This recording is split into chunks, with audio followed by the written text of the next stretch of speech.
El último lugar donde pensé que me sentiría como una extraña fue en una cena familiar, pero esa noche, en el restaurante Beer House 47, un elegante local frente al mar en Seattle, podría haber sido cualquier otra persona que se coló en una celebración ajena. Estaban todos, mis padres, mi hermano, mi hermana Valeria, su esposo y algunos amigos de la familia.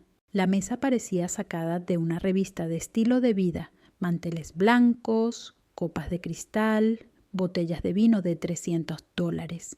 Esa clase de cena que grita, lo estamos haciendo bien, aunque la mitad de los que estaban en la mesa no podían soportarse entre sí. Acababa de regresar de mi último año sirviendo en la Fuerza Aérea y ahora trabajaba como analista de sistemas de defensa en Tacoma. Pensé que sería una buena idea presentarme, verme decente, tal vez recordarles a mi familia que existo. Valeria había invitado a todos para celebrar su gran logro, cerrar su primer desarrollo inmobiliario de lujo. No sabía en ese momento que la única razón por la que estaba incluida era para que ella tuviera a alguien a quien humillar. Cuando llegué, Valeria me dio esa sonrisa tensa y falsa que solía poner cuando quería parecer generosa ante los demás. «Oh, vaya, ¿realmente has venido?», dijo, lo suficientemente fuerte para que el camarero la oyera. «No sabíamos si ibas a aparecer después de todo ese tema militar», dijo, y me senté en silencio, tratando de ignorar el tono. Mi madre, Carolina, hizo un gesto al camarero para pedir más champán antes de que pudiera pedir agua. Mi padre, Ricardo, me miró por encima de sus gafas, como si estuviera tarde para una cita que él no había programado. Había estado fuera durante años, pero de alguna manera la atmósfera se sentía exactamente igual, pulida, distante y fría. La cena comenzó bien. Valeria habló sin parar de su empresa, BLM Real Estate Group, de cómo consiguió inversores de California. Mis padres asentían y sonreían como si acabara de curar el cáncer. Yo hacía una pequeña charla educada con el camarero, porque él era el único que parecía notar que existía. Luego el ambiente cambió. Valeria notó el pin con la insignia en mi chaqueta y se rió. «¿Aún lo usas?», pensé que ya habías dejado de ser soldado. «No es un juego», respondí calmadamente. «Es mi carrera», dijo ella con una sonrisa burlona. «¿Carrera? ¿Eso es lo que haces porque la universidad no funcionó?». Todos se rieron, excepto mi abuela, Elena Pérez, que estaba en el extremo de la mesa. Ella era la madre de mi madre adoptiva, una enfermera militar retirada que sirvió en Vietnam. Incluso en sus 70s, se sentaba erguida, con los ojos agudos, como si pudiera detectar una mentira desde el otro lado de la habitación. No dije nada. El camarero trajo otra ronda de bebidas. Valeria brindó por ella misma. «Por el verdadero éxito», dijo, levantando su copa, «y por la familia que lo hace posible». Luego miró hacia mí y añadió, «y por aquellos que lo intentan, benditos sean». Sonreí porque sabía que eso era lo que quería ver, que me rompiera. Cuando creces, siendo el niño adoptado en una familia perfecta, aprendes rápido que el silencio puede ser más ruidoso que las palabras. Las cosas empeoraron rápidamente. Valeria comenzó a contar una historia de cuando éramos niños, de cómo solía llorar cada vez que alguien me llamaba un error de crianza. Mi madre se rió diciendo, «Oh, eras tan sensible», respondí en voz baja. «¿Te refieres a cuando me dijiste que debía estar agradecida de que me adoptaras?» La mesa se quedó en silencio por medio segundo antes de que Valeria lo rompiera con una risa. «Oh Dios, no seas tan dramática, estamos bromeando». «Claro, bromeando». Eso es lo que siempre se había llamado años de comentarios condescendientes disfrazados de humor. El camarero volvió con los menús de postres, pero Valeria lo rechazó. «En realidad, ¿nos puedes traer la cuenta?», dijo. «Rachel, lo siento. Cecilia dijo que quería invitar a todos esta noche». Parpadeé. «¿Qué? Dijiste que conseguiste ese gran contrato con el gobierno, ¿verdad? Puedes cubrir la cena». «Nunca dije eso», respondí. con la voz tranquila pero tensa. Carolina intervino. Vamos, querida, es solo una cena. Lo has estado haciendo bien. Es hora de que devuelvas un poco. ¿Devolver? Dije. He pagado mi cuenta desde los 18. Ricardo suspiró. No hagamos una escena. El camarero regresó con la cuenta en una pequeña carpeta negra y, sin vacilar, la puso frente a mí. Valeria se recostó en su silla, sonriendo. «Considera esto tu contribución a la familia», dijo. El total era de $5,270.48. Podría haberme reído si no me hubiera dado asco. Había estado ahorrando para mi primer pago inicial para un pequeño condominio. Esta cena podría arruinar meses de presupuesto. Miré a cada uno de ellos, a mis padres, a mis hermanos, y no vi vergüenza, ni siquiera incomodidad, solo derecho, envuelto en sonrisas educadas. Me di cuenta de que había estado sentada allí durante horas esperando algo que nunca iba a llegar. Aceptación. Mi abuela aclaró su garganta suavemente, sus ojos entrecerrados. «Valeria», dijo, «ya basta». Pero Valeria se encogió de hombros. «Oh, relájate, abuela. Cecilia está bien, está acostumbrada a la disciplina, ¿verdad?» Mi mandíbula se tensó. Podría haberme levantado, lanzado la cuenta en la cara de Valeria y decirle a todo el restaurante exactamente qué tipo de personas eran. Pero eso no es lo que hacemos en el ejército. Elegimos nuestras batallas. Respiré profundamente. Deslicé mi tarjeta de crédito en la carpeta y se la devolví al camarero. Mis manos no temblaban. Ya no estaba enojada, solo estaba cansada. Cuando el camarero regresó, Valeria aplaudió con las manos. «Perfecto. ¿Lo repetimos el próximo mes?» No respondí. Simplemente me levanté, agradecí al camarero en silencio y me giré para salir. Detrás de mí todavía podía escuchar sus risas, las copas chocando como si nada hubiera pasado. Al caminar por el vestíbulo, me encontré con mi reflejo en el espejo. Uniforme impecable, buena postura, sin grietas visibles. Para cualquiera más me veía bien, pero algo dentro de mí había cambiado. Afuera, el aire de la noche me golpeó, frío y cortante. El viento del puerto traía el leve olor a sal y diésel. Por primera vez, en vez de sentirme tranquila, me hizo sentir viva. Mi teléfono vibró con un mensaje de Valeria. «No te lo tomes personalmente. Es solo una broma». La miré largo rato. Luego borré el mensaje.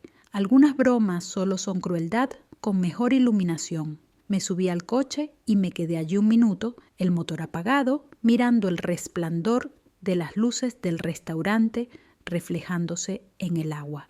Era casi hermoso, casi suficiente para hacerme olvidar que acababa de ser humillada por las personas que se suponía eran mi familia. Casi. Respiré hondo, me enderecé la chaqueta y arranqué el coche. En algún lugar, en el fondo de mi mente, aún escuchaba la voz de mi abuela de años atrás.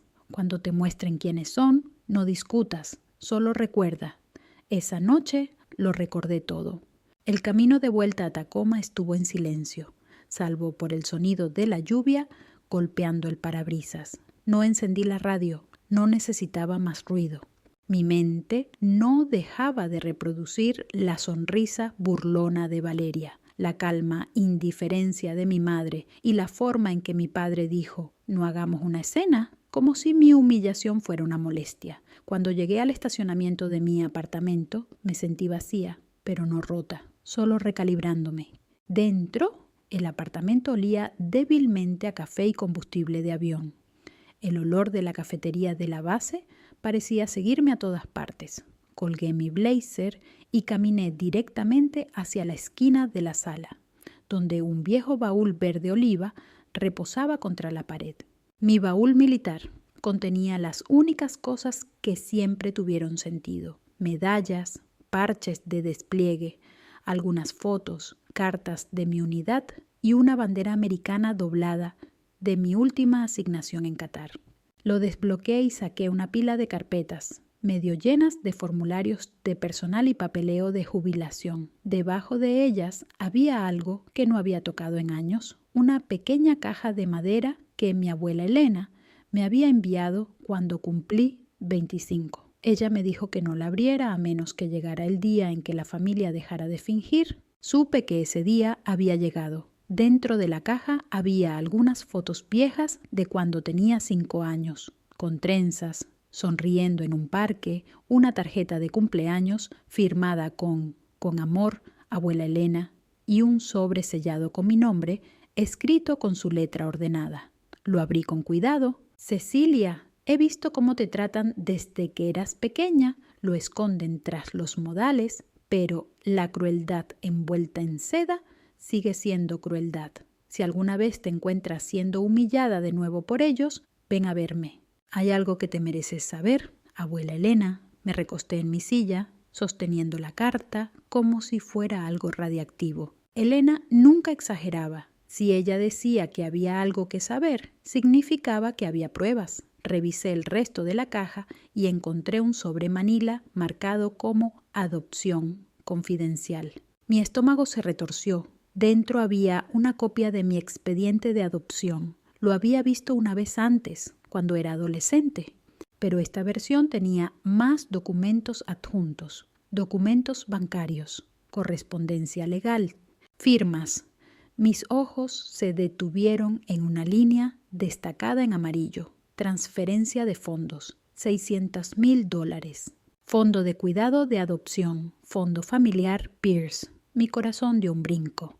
Pasé la vista más abajo. Mencionaba a Carolina Mendoza y Ricardo Morales, mis padres adoptivos, como beneficiarios y responsables de la gestión fiduciaria. Mis padres biológicos habían muerto en un accidente de tráfico cuando tenía 5 años. Aparentemente el fondo estaba destinado a cubrir mi educación, vivienda y cuidado a largo plazo, $600,000. Pensé en cada momento que me dijeron que no había suficiente dinero para la universidad, que debía intentar con becas o ser práctica. Pensé en la matrícula escolar privada de Valeria, en sus ropas de diseñador, en su primer coche cuando tenía 16 años.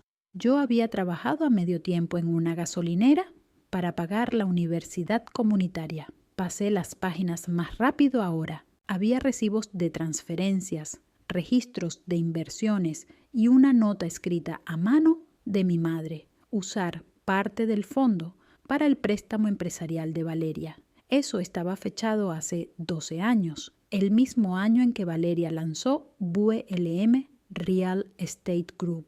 Mis manos comenzaron a temblar. No estaba segura de si era ira o incredulidad. Tal vez ambas. Me levanté, caminé por la sala. Luego me senté de nuevo, tratando de calmar mi respiración. Cada segundo pasado en ese restaurante se reproducía en mi mente, pero ahora se veía diferente.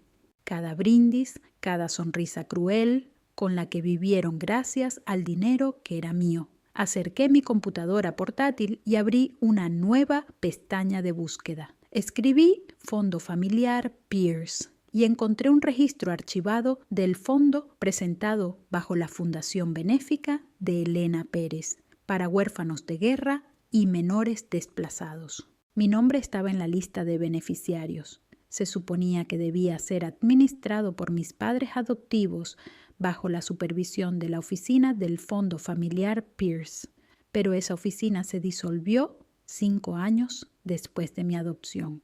Adivina quién firmó la notificación de cierre. Ricardo Morales. Sentí mi estómago caer. Mi padre se había jubilado de su empresa de ingeniería alrededor del mismo tiempo. ¿Coincidencia? O tal vez una jubilación anticipada financiada con mi dinero del fondo. Revisé mi cuenta bancaria por costumbre, un par de miles en ahorros, lo suficiente para la renta, la comida y un coche usado que temblaba al pasar de 100 km/h. $600,000 habían desaparecido y todo lo que conseguí fueron cenas familiares donde se burlaban de mí por ser demasiado seria. El teléfono vibró. Número desconocido. Dejé que fuera al buzón de voz, pero unos segundos después vi la transcripción. Cecilia, soy Elena. Espero que no hayas tirado la caja que te envié. Creo que es hora de que hablemos. Debió haberme llamado antes de la cena. Mi pulso se aceleró. Revisé la hora. Era de esa misma tarde, justo antes de que saliera hacia Seattle. Miré el mensaje durante un rato. Luego tomé mis llaves. Ya era casi medianoche, pero no me importó. Elena vivía a 1 hora al sur, en Olympia, en una casa de cuidados para veteranos cerca del lago. Había recorrido esa carretera cientos de veces. Esta noche se sentía más larga, más oscura, más pesada. Ese tipo de viaje donde tienes demasiado tiempo para pensar. Cuando llegué a la instalación, el personal nocturno me reconoció y me dejaron entrar sin preguntar. La habitación de Elena estaba tenue. El suave zumbido de los monitores médicos llenaba el aire. Ella estaba despierta, leyendo bajo una pequeña lámpara, con las gafas medio caídas sobre su nariz. «¿Te ves como alguien que ha pasado por el infierno?», dijo, sin levantar la vista de su libro. «Acabo de venir de la cena», respondí. «Eso lo explica». Cerró el libro y lo apartó. «Hicieron algo, ¿verdad?». Me senté frente a ella. «¿Lo sabías?». «Lo sospechaba. Carolina y Ricardo no son malvados, pero son codiciosos de una manera silenciosa y educada. Eso es peor». Saqué el sobre de mi abrigo y lo puse sobre la mesa. El fondo de adopción, $600,000. Se lo llevaron. Elena no flinchó. «Lo sé. Lo supe hace años, pero necesitaba pruebas antes de enfrentarlos. Acabas de darme la última pieza». Mi garganta se apretó. «¿Por qué no me lo dijiste?». «Porque aún esperabas que cambiaran», dijo suavemente. «Y no quería ser yo quien matara esa esperanza, pero ahora has visto quiénes son realmente». Su tono no era de ira, era quirúrgico, preciso, controlado, la voz de alguien que ha visto demasiadas batallas como para malgastar emociones en la sorpresa. «Usaron mi dinero para construir la empresa de Valeria», dije. «Me hicieron pagar esa cuenta esta noche como si estuvieran probando cuánta humillación podía soportar». Elena se reclinó ligeramente, estudiándome. «¿Y cuánta puede soportar?». «Suficiente», dije, «pero no otra vez». Sonrió levemente. «Bien, porque no tengo intención de dejarlos ganar. He estado revisando mi testamento. Todo lo que tengo será para ti». Negué con la cabeza. «Eso no es lo que quiero». «Lo sé», dijo. «Por eso te lo mereces». Un momento. Ninguno de los dos habló. La habitación estaba en silencio, salvo por el constante pitido del monitor cardíaco. Finalmente, Elena extendió la mano hacia la mesa y tomó la mía. Su agarre seguía siendo fuerte, firme, el tipo de toque que te estabiliza, quieras o no. «Ellos piensan que te irás», dijo. «Así es como sobreviven personas como ellos». «Cuenta con tu silencio», añadí. Miré sus ojos. «Entonces, supongo que es hora de recordarles que no pasé 8 años en la Fuerza Aérea, aprendiendo a quedarme en silencio». El rostro de Elena se curvó en una sonrisa cómplice. «Bien, porque Cecilia, lo que viene ahora no será venganza, será justicia, y tendrás que luchar por ella como una soldado». Apagó la lámpara al lado de su cama. La habitación se sumió en sombras suaves, pero sus palabras permanecieron agudas y claras en la oscuridad, resonando más fuerte que los monitores a su alrededor. La luz de la mañana se filtró por las persianas cuando me desperté en la habitación de huéspedes de la instalación de Elena. No tenía intención de quedarme esa noche, pero ella insistió después de nuestra charla. «No puedes pelear una guerra con el tanque vacío», me dijo antes de desaparecer en su habitación. Me senté lentamente, la cabeza aún pesada por la falta de sueño. Por una vez no pensaba en mi familia, pensaba en la estrategia. Elena ya estaba despierta, sentada junto a la ventana con una taza de café negro y su tablet abierta. Estaba viendo algún documental militar antiguo, probablemente para recordarse a sí misma cómo el mundo solía tener más sentido. «¿Siempre te despiertas tan temprano?», le pregunté frotándome los ojos. «Viejos hábitos. Te sorprendería cuánto problema comienza después de las 06:00. Hizo un gesto hacia la silla junto a ella. «El café está caliente. Siéntate». Me uní a ella, todavía con la misma ropa de la noche anterior. El café estaba amargo pero fuerte, típico de Elena. Ella asintió hacia la carpeta que tenía sobre sus piernas. No dormí tampoco. No te equivocabas con el dinero. Revisé los últimos estados archivados. Lo movieron a través de cuentas pantalla ligadas a la empresa de Valeria. Me incliné hacia adelante. ¿Podemos probar eso? ¿O podemos hacer algo mejor que eso? Dijo. Aún tengo amigos que me deben favores. Abogados, auditores, algunos viejos soldados que ahora están en oficinas muy aburridas. Gente que sabe cómo obtener registros sin alertar a nadie. Sonreí a pesar de mí misma. Eres peligrosa para tener 78 años. Los halagos no te llevarán a ningún lado, dijo sonriendo. No pasé toda una carrera curando a los Marines solo para morir en silencio mientras mi hija blanquea dinero de adopción.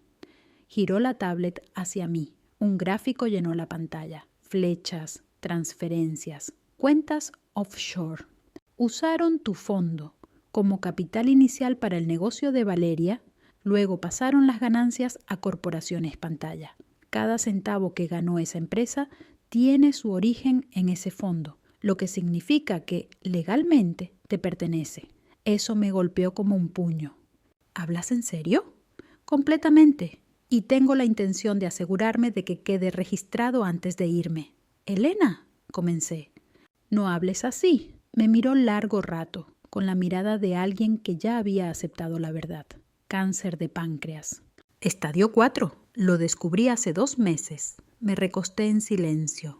El único sonido era el suave zumbido de su máquina de oxígeno. Ella rompió el silencio primero. No pongas esa cara, soldado. He tenido una vida plena. Crié a mis hijos, enterré a amigos, salvé vidas. Puedo vivir con que mi cuerpo se apague mientras no deje un legado de ladrones. Mi pecho se apretó. No lo sabía. No se suponía que lo supieras, dijo. Quería terminar esto primero, limpiar el desorden que hicieron tus padres adoptivos. La forma en que dijo adoptivos fue lo suficientemente aguda como para hacer daño.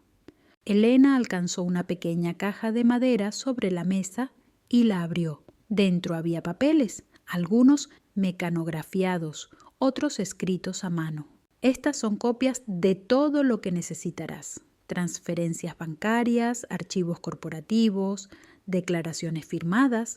Si alguna vez intentan negarlo, esto los hundirá.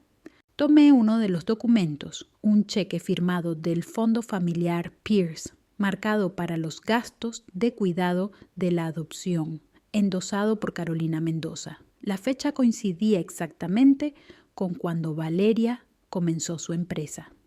Elena se recostó mirando por la ventana. ¿Sabes cuál es la parte más difícil de envejecer?, preguntó. Ver cómo la gente reescribe la historia porque piensan que estás demasiado cansada para detenerlos. Estudié su rostro, arrugado, pálido, pero aún feroz. Has estado observándolos todo este tiempo, ¿verdad? Asintió. Durante años, las cenas familiares, los insultos, las conversaciones sobre dinero, vi cómo te trataban, cómo se trataban entre ellos. Me quedé callada porque pensaba que tal vez cambiarían. Resulta que la codicia envejece mejor que las personas. Un golpecito en la puerta interrumpió la conversación. Era enfermera López, con la medicación de Elena. Ella la despidió con un gesto. Después estamos discutiendo planes de guerra. La enfermera sonrió, claramente acostumbrada a esto. Siempre hablando de estrategia, tú y tu nieta, dijo, y luego se fue. ¿Nieta?, repitió Elena después de que la puerta se cerrara. Me gusta cómo suena eso. Tragué saliva. Eres mi verdadera abuela. Ella sonrió satisfecha. Luego se sirvió más café. Bien, entonces estamos claros. Ahora escucha atentamente, Cecilia. Esto no es solo sobre dinero, es recuperar tu nombre. Has pasado tu vida ganando cada pulgada, mientras ellos construían la suya sobre lo que nunca les perteneció. No quiero venganza, dije en voz baja. Bien, respondió. La venganza es torpe, la justicia, en cambio, es quirúrgica y la vamos a llevar a cabo de manera limpia. Me entregó una memoria flash. Todo está respaldado aquí. Las copias ya están con mi abogado. Cuando llegue el momento sabrás qué hacer. La conversación se detuvo mientras ella tomaba un sorbo de café. Afuera, el lago brillaba bajo la luz de la mañana. Los patos se deslizaban por el agua, ajenos a la tranquila guerra que se estaba gestando arriba. La mirada de Elena los seguía. ¿Sabes? Cuando estaba en Da Nang, había una enfermera que solía decir: «Nadie sale de este mundo limpio». Tenía razón, pero maldita sea, si me voy, no lo haré sucia. Su humor era seco, pero el filo en su tono llevaba peso. Fue entonces cuando me di cuenta de que no solo se estaba preparando para exponerlos, sino que me estaba preparando para sobrevivirles con dignidad intacta. Me incliné hacia adelante. «¿Qué pasa cuando lo descubran?» «Ya lo sospechan», dijo. «Carolina llamó la semana pasada haciendo preguntas extrañas sobre mi testamento. Valeria ha estado viniendo con vino, pretendiendo preocuparse. Huelen a algo que se avecina». «¡Que lo hagan!». Miré el dispositivo USB, sintiendo su peso a pesar de su tamaño. «Vendrán a por mí». «Oh, claro que lo harán», dijo simplemente. «Eso es lo que hacen los cobardes cuando se dan cuenta de que el equilibrio de poder ha cambiado. Déjalos que den el primer golpe. Ganarás permaneciendo inmóvil». Su calma era inquietante y reconfortante al mismo tiempo. «¿Y qué pasa con Ricardo? Él es el callado». «El silencio no significa inofensivo. Él es el que manejó las cuentas. Sin él, Valeria seguiría vendiendo apartamentos, no dirigiendo imperios falsos». Todos ellos desempeñaron su papel. Elena se inclinó hacia mí. «Aún no vas a enfrentarlos. Reúne tus pruebas. Mantente profesional, mantente invisible. Déjalos pensar que se han salido con la suya. ¿Hasta cuándo? Hasta que estén demasiado cómodos para esconderse». Su voz se suavizó entonces. «Cecilia, tienes algo que ellos nunca entenderán. Disciplina. Sabes cuándo actuar y cuándo esperar. Usa eso». Asentí lentamente. «¿De verdad crees que puedo lograrlo? No desperdiciaría mis últimos meses en una causa perdida», dijo. Una leve sonrisa cruzó sus labios mientras miraba hacia el pasillo. «Tomás te llevará a casa más tarde. Ha sido mi conductor durante 30 años, leal como los que más. Si necesitas mover algo sin llamar la atención, llámalo a él». Exhalé, intentando asimilar todo. El plan, el cáncer, el dispositivo USB, el peso de todo, repentinamente descansando sobre mis hombros. Elena se levantó usando su bastón para equilibrarse. «Ahora, ven y ayúdame a salir al porche. El sol está demasiado bonito para desperdiciarlo». La seguí afuera. El aire estaba fresco. El lago reflejaba el claro azul de la mañana temprana. Elena se acomodó en una silla con una manta sobre sus rodillas. «¿Sabes?», dijo. «Solía pensar que el perdón era el final de una historia. Resulta que es solo otra arma. Algunas personas no merecen ser perdonadas. Merecen ser expuestas». Me miró con esa mirada aguda, sabia. «Dime algo, Cecilia.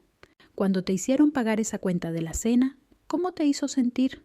Pensé por un momento, como si finalmente los viera claramente. Elena sonrió débilmente. «Bien.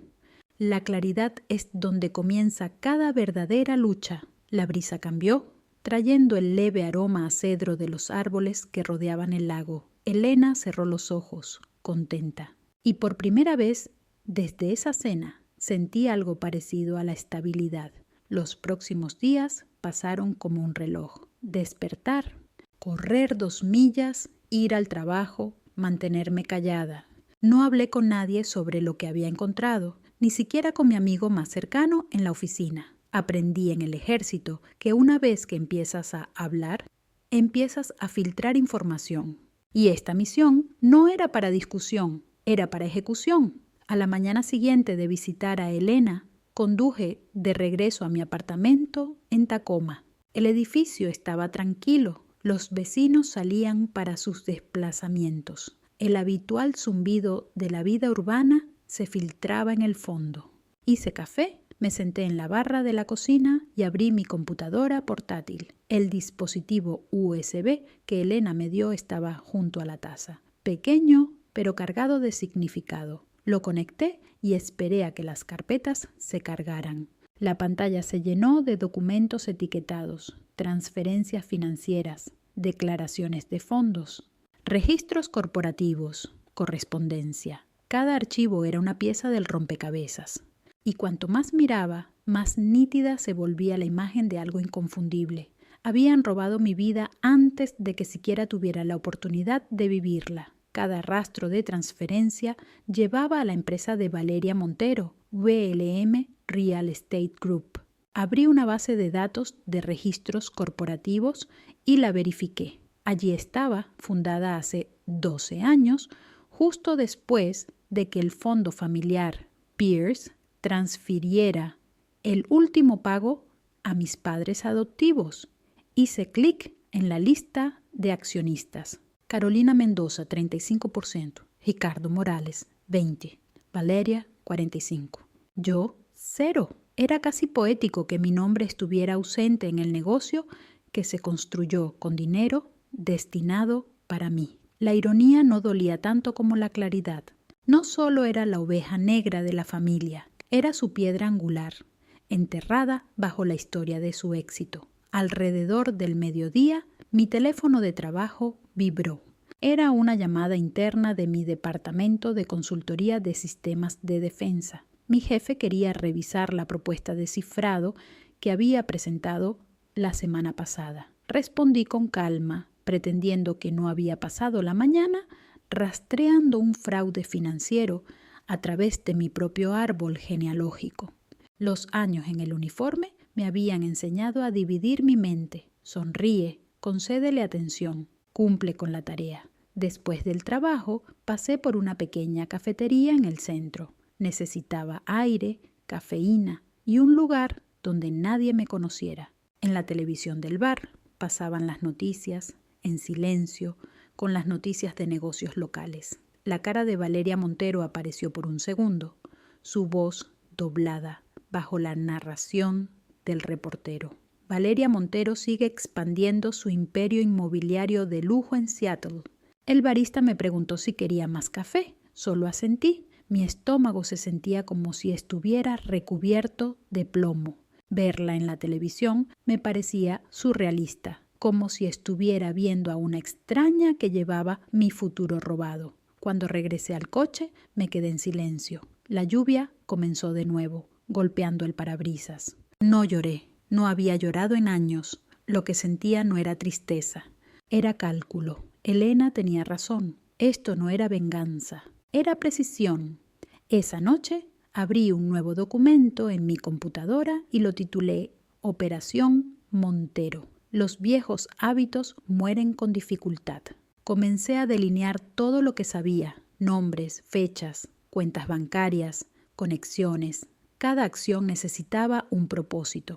Cada propósito necesitaba evidencia. Primer objetivo, verificar los fondos faltantes del fideicomiso con registros externos. Segundo, rastrear las reinversiones y mostrar cómo la empresa se benefició del capital robado. Tercero, identificar quién ayudó a encubrirlo. Trabajé hasta que mis ojos ardieron.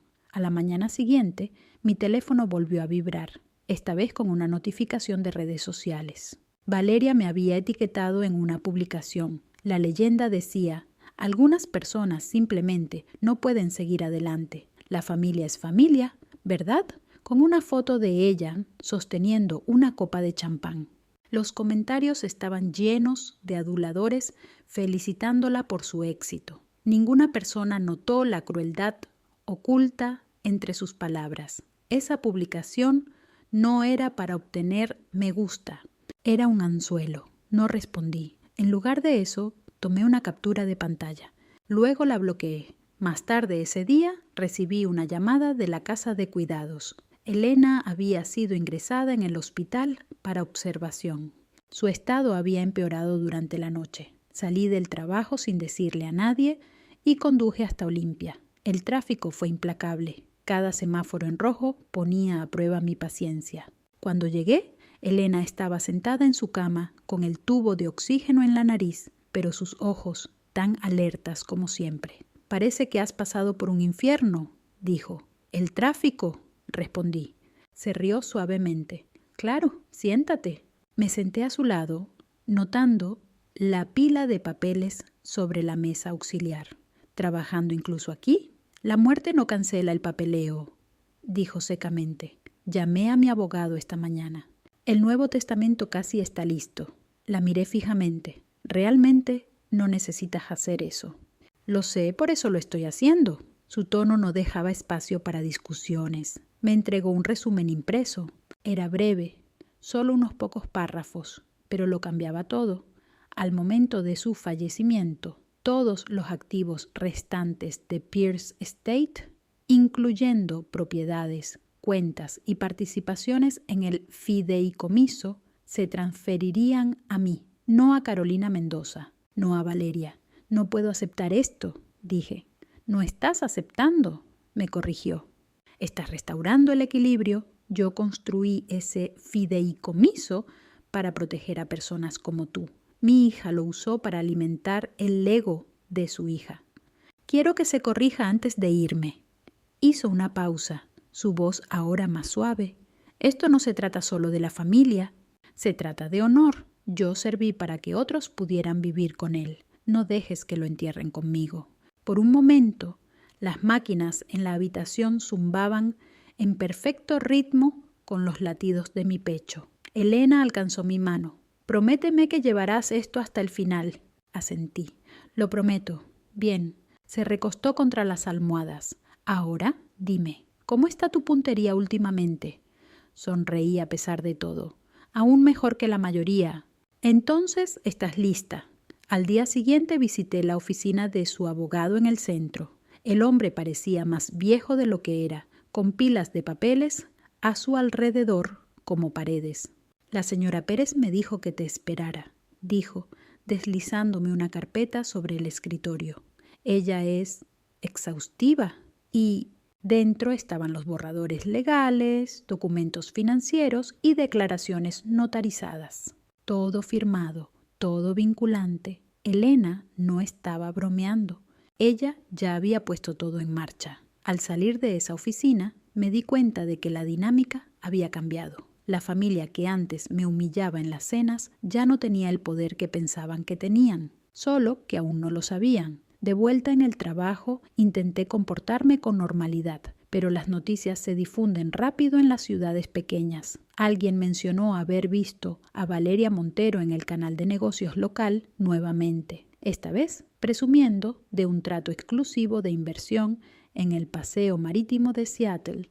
Estaba expandiéndose, usando el mismo dinero que no le pertenecía. Sentí algo dentro de mí hacer clic. Una resolución limpia y enfocada. Ya no me sentía pequeña, ya no me sentía excluida, me sentía lista. Esa noche regresé a mi apartamento y saqué el baúl nuevamente, el mismo que guardaba mis parches militares y la bandera doblada.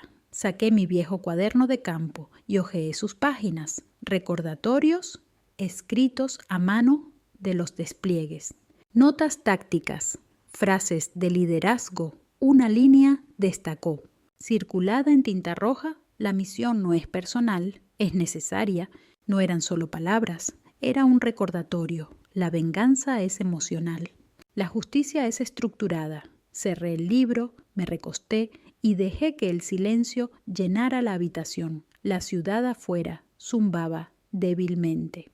Coches pasando, sirenas resonando a lo lejos. No sentía la necesidad de moverme. Aún no. Algunas luchas no comienzan con ruido, comienzan con quietud. Y cuando la noche se asentó, el silencio a mi alrededor dejó de sentirse vacío. Empezó a sentirse como enfoque. La primera regla que te enseñan en inteligencia militar es simple. Nunca empieces a cavar a menos que estés listo para lo que encontrarás. La segunda regla es aún más simple. Documenta todo. No planeaba volver a ese modo mental, pero mi computadora portátil ya estaba llena de hojas de cálculo, números de cuenta y marcas de tiempo al final de la semana. Mi antiguo entrenamiento regresó como una memoria muscular. Ni siquiera lo pensé, simplemente comencé a operar como si estuviera de nuevo en una misión. Mi trabajo civil me daba toda la cobertura que necesitaba. Como analista de ciberseguridad para un contratista de defensa, nadie cuestionaba por qué pasaba largas horas frente a archivos, cifrados o bases de datos financieras. Usé mis propios sistemas, separados de las redes de trabajo, pero mis hábitos seguían siendo los mismos: VPNs, discos de aire, espejos de datos. La familia Montero había robado un fondo fiduciario, pero no fueron sutiles al respecto. Las personas codiciosas nunca lo son. Comencé rastreando la financiación inicial de BLM Real Estate Group. Los archivos públicos mostraron las primeras rondas de inversión. $600,000 de fondos privados familiares. Esa frase siempre esconde algo. El número de cuenta en el archivo terminaba con los mismos 4 dígitos que el fideicomiso familiar Pierce. Verifiqué los registros de transferencias que Elena había almacenado. Los números coincidían perfectamente. Esa fue mi primera confirmación. Toda la empresa de Valeria estaba construida con dinero robado del fondo fiduciario.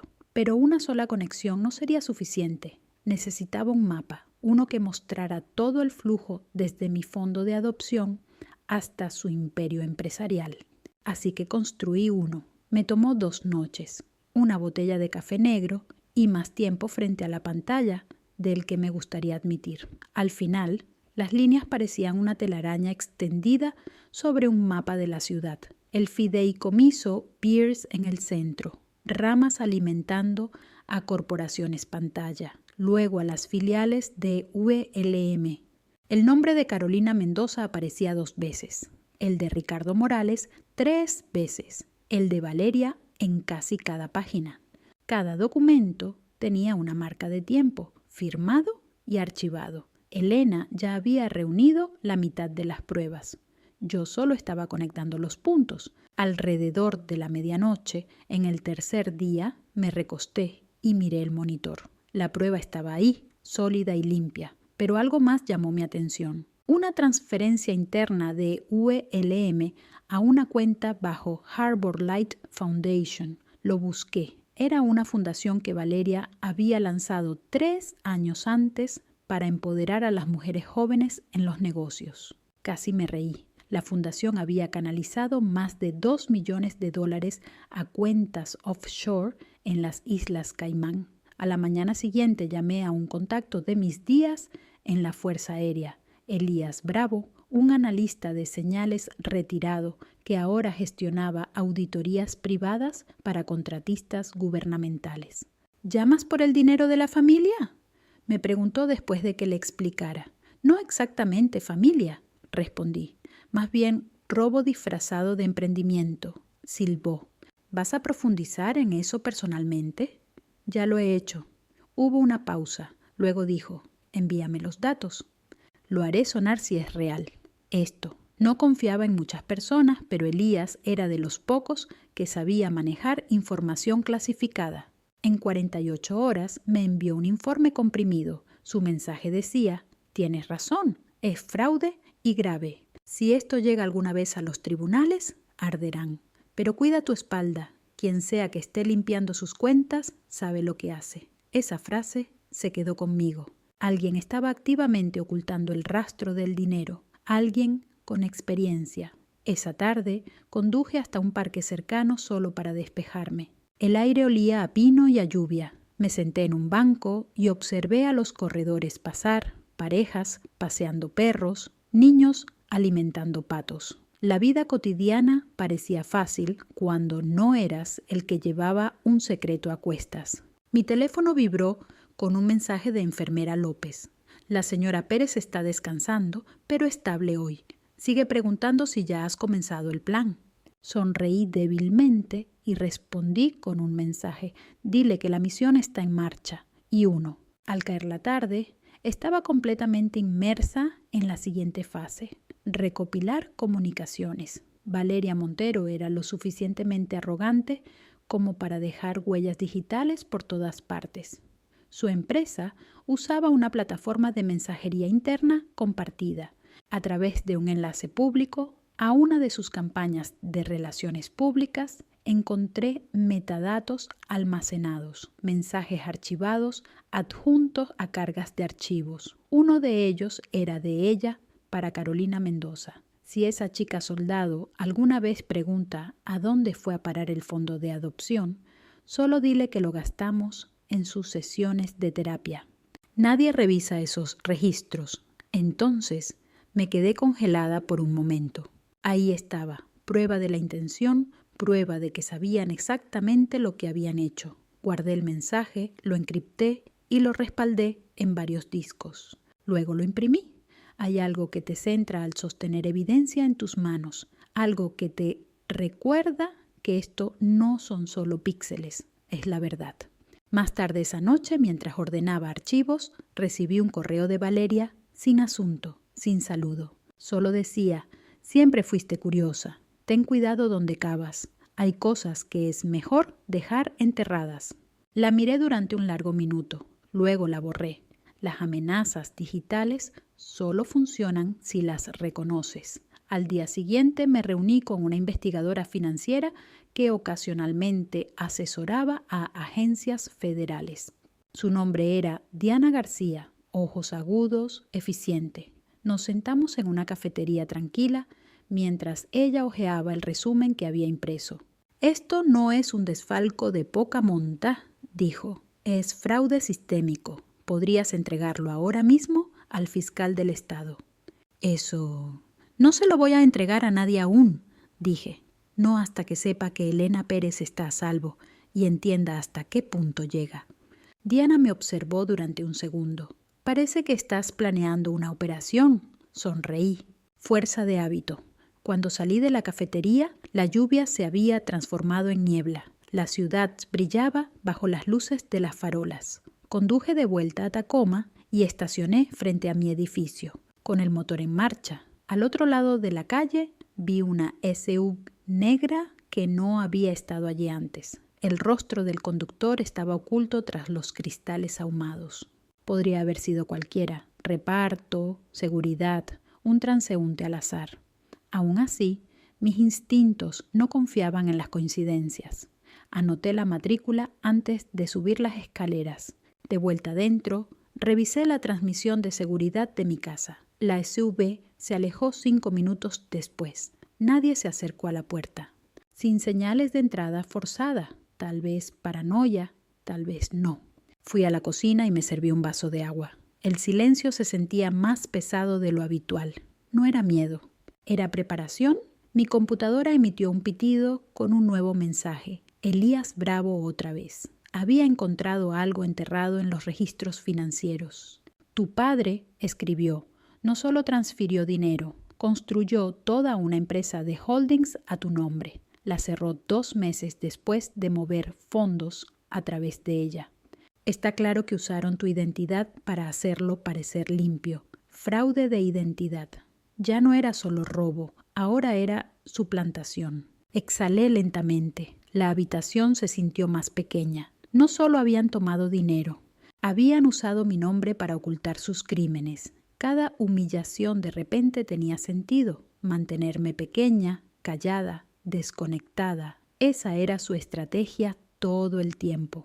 Los documentos que Elena Pérez me dio no eran solo evidencia de codicia, eran prueba de un encubrimiento coordinado. Y eso significaba que el siguiente paso no sería digital, sería personal. Imprimí el informe completo y lo guardé en el baúl bajo mi cama con el resto de los archivos de Elena. Mi baúl militar empezaba a parecer más una bóveda de evidencias que una caja de recuerdos. Al cerrar la tapa, el suave zumbido del tráfico afuera se desvaneció en un ritmo constante. Cada sonido, el clic del refrigerador, la lluvia golpeando, el eco distante de las sirenas, se fusionó en una quietud certera. Esto ya no se trataba de quiénes eran ellos. Se trataba de quién me negaba a ser yo. Lo primero que noté cuando entré en la habitación del hospital de Elena Pérez fue el olor a lirios. Alguien había llenado 2 jarrones con flores tan blancas que casi brillaban bajo las luces fluorescentes. Elena Pérez estaba recostada sobre sus almohadas, con una línea intravenosa en un brazo, y aunque llevaba el tubo de oxígeno, sus ojos seguían siendo agudos. «Parece que no has dormido en días», dijo, su voz delgada pero firme. «No he dormido», admití. «Bien, eso significa que estás haciendo algo útil». Sonreí débilmente. Aún podía comandar una sala sin moverse ni un centímetro. En la bandeja junto a su cama descansaba un sobre grueso sellado con el sello de su abogado. No pregunté qué era, ya lo sabía. Afuera de la puerta pude escuchar voces. El tono afilado y controlado de Carolina Mendoza, el de Valeria Montero, más alto, goteando falsa preocupación. El bajo barítono de Ricardo Morales murmurando algo sobre el tiempo. Elena Pérez levantó una ceja. ¿Ya están aquí? Claro que sí, dije. Las noticias viajan rápido cuando hay dinero involucrado. La puerta se abrió antes de que pudiera decir más. Valeria Montero entró primero, llevando un abrigo de diseñador como si estuviera entrando a una junta directiva en lugar de a una habitación de hospital. Carolina Mendoza la siguió, su expresión pintada con tristeza ensayada. Ricardo Morales entró al final, cargando una botella de vino, porque nada dice apoyo familiar como un Pinot Noir en una sala de oncología. «Madre», comenzó Carolina Mendoza, «deberías habernos dicho que estabas tan enferma». Elena Pérez no se mostró impresionada. «Ya te lo dije». «No me escuchaste», respondió Carolina. Valeria Montero caminó hasta el pie de la cama, sus tacones haciendo clic como puntos de exclamación. «Estábamos tan preocupados», dijo dulcemente. «Deberías haberme llamado. Yo podría haber arreglado un mejor cuidado». «¿Cómo arreglaste ese fraude inmobiliario?», respondió Elena Pérez. Las palabras cayeron como un golpe. Valeria Montero congeló su sonrisa, pero se repuso rápidamente. «No sé de qué hablas», dijo. «Claro que lo sabes», replicó Elena Pérez. «Has estado blanqueando el fondo de adopción de mi nieta a través de tu empresa durante más de una década. Podré estar vieja, pero no soy senil». La habitación se quedó en silencio. Los ojos de Carolina Mendoza se volvieron hacia mí. «Cecilia, ¿qué haces aquí?» «Estar donde debo estar», respondí. Elena Pérez hizo un gesto hacia el sobre. «Ya que todos están aquí, vamos a hacer esto oficial». La puerta se abrió nuevamente. Un hombre con un traje gris entró, el abogado de la familia, señor Martínez. Asintió educadamente y se sentó junto a la cama de Elena Pérez. «La señora Pérez me pidió leer su Nuevo Testamento», dijo. La mano de Carolina Mendoza se movió instintivamente. «¿Nuevo Testamento?» «Sí», dijo Elena Pérez, con tono calmado. «El antiguo fue escrito antes de darme cuenta de lo profundamente que todos ustedes han mancillado mi nombre». Valeria Montero se rió con desdén. «Esto es ridículo. No estás en tu sano juicio. Ella te está manipulando», dijo, señalándome. Elena Pérez sonrió. «Si me estuvieran manipulando, estaría sonriendo como tú». Señor Martínez aclaró su garganta y comenzó a leer. Su voz era precisa, legal, inquebrantable.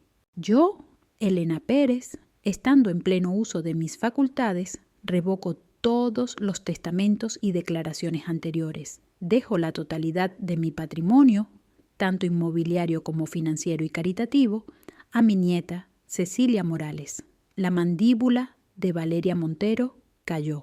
El rostro de Carolina Mendoza se despojó de color. Ricardo Morales murmuró algo, por lo bajo que sonó mucho como una maldición. «No puedes hacer eso», dijo Carolina Mendoza con tono firme. «¿El patrimonio Pierce tiene obligaciones familiares?» «Sí», Elena Pérez dijo. «Con la familia. Dejaron de calificar cuando empezaron a robar». Valeria Montero dio un paso más cerca. Su voz se elevó. «Estás cometiendo un error». «Ni siquiera es de sangre», dijo, mirando a Elena Pérez con desdén. Elena Pérez endureció la mirada. «El lazo no lo hace la sangre. El honor sí lo hace». Por un momento nadie habló. Incluso las máquinas parecían callar. El abogado continuó leyendo las últimas líneas. Este testamento entra en vigor de inmediato y será registrado en la oficina del probate del condado hoy mismo. Carolina Mendoza trató de recuperar la compostura. Lo impugnaremos. Elena Pérez sonrió. Claro que lo harán. A los ladrones no les gusta perder propiedades que no ganaron. La calma de Ricardo Morales finalmente se quebró. «¿Has envenenado a esta familia?», dijo, señalándome. «La volviste en nuestra contra». Lo miré directamente a los ojos. «No necesitabas ayuda para hacer eso». Valeria Montero soltó una risa temblorosa. «Oh, esto es bueno. ¿Crees que algunos papeles viejos van a aguantar? Espera a que la prensa escuche que la heroína militar manipuló a una mujer moribunda por su fortuna». «No». Elena Pérez se inclinó hacia adelante, su voz baja pero afilada. «Cuidado, Valeria. No quieres difamar a alguien que tiene todos tus registros financieros guardados en varios discos duros». Valeria Montero se congeló. Carolina Mendoza me miró, su voz temblorosa. «No lo harías». No respondí. No tenía que hacerlo. Señor Martínez empacó los documentos, asintió a Elena Pérez y salió en silencio. El sonido de la puerta al cerrarse fue casi satisfactorio. Valeria Montero se giró hacia Elena Pérez. «Has perdido la cabeza». «Oh», respondió Elena Pérez, su tono imperturbable. «Finalmente encontré mi valentía».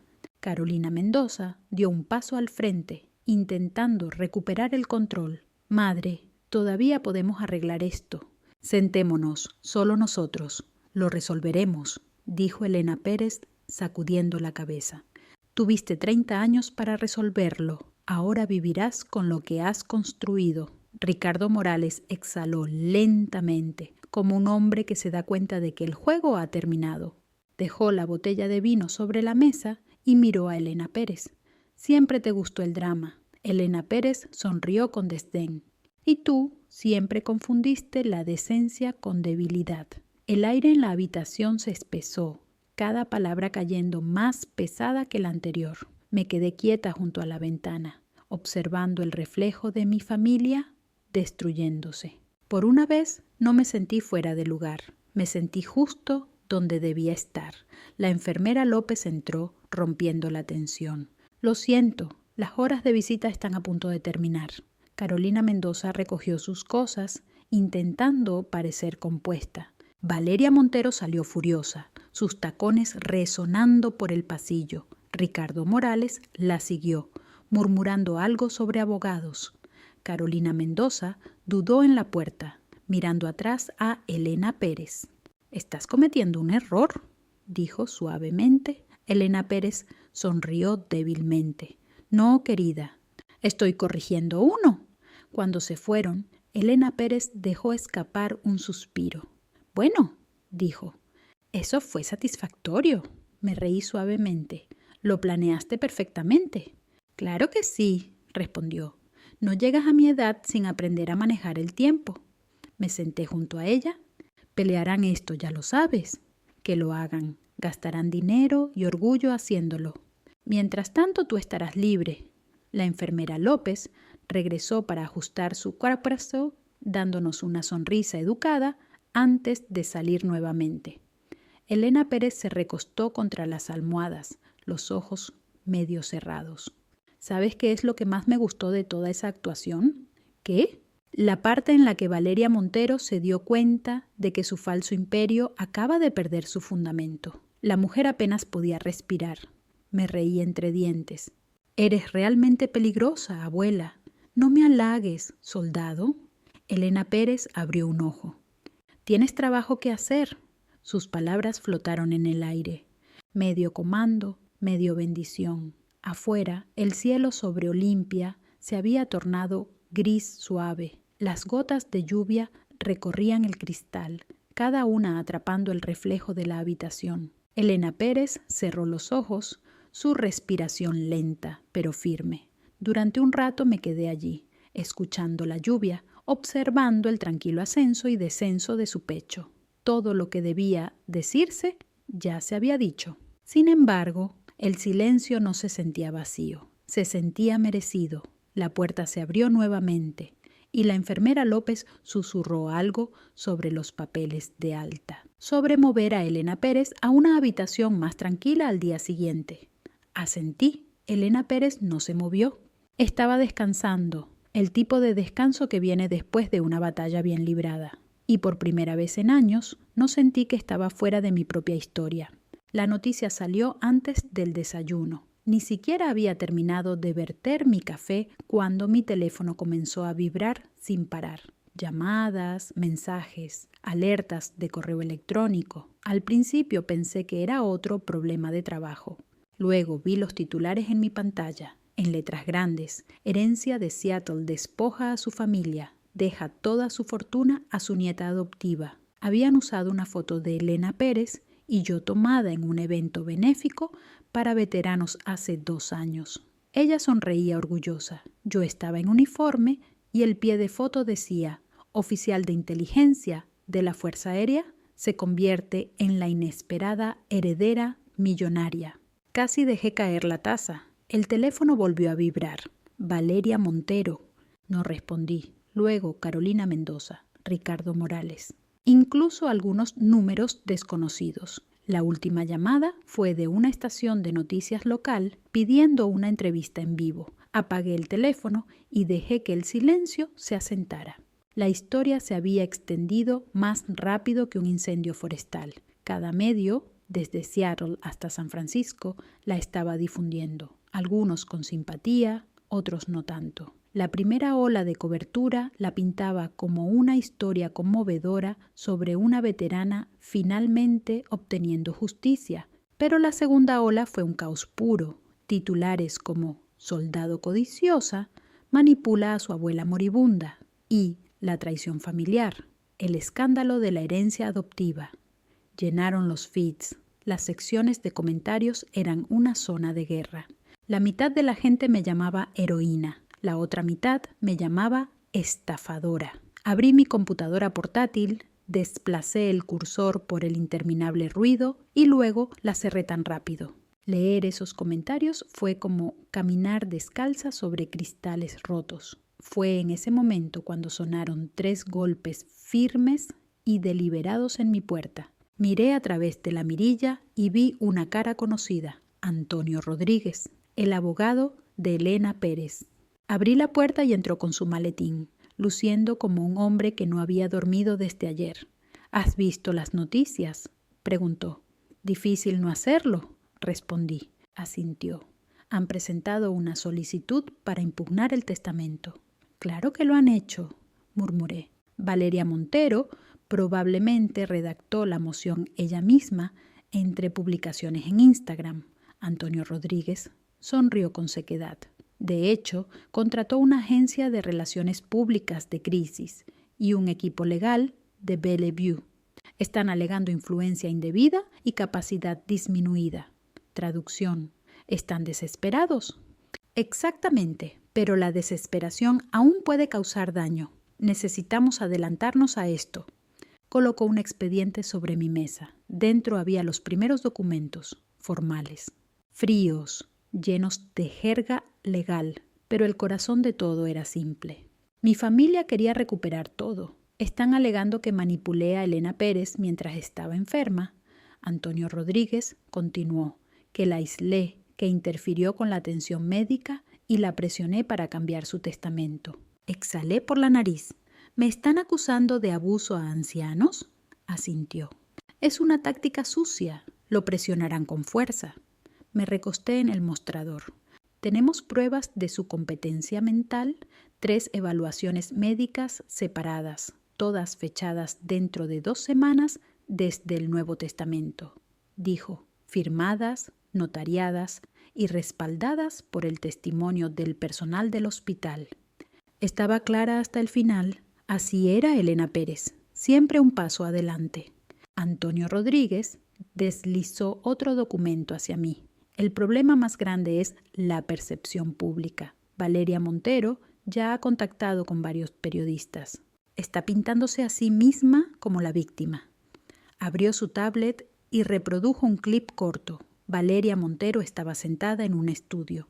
Luz perfecta, pelo perfecto, lágrimas cuidadosamente equilibradas en sus ojos.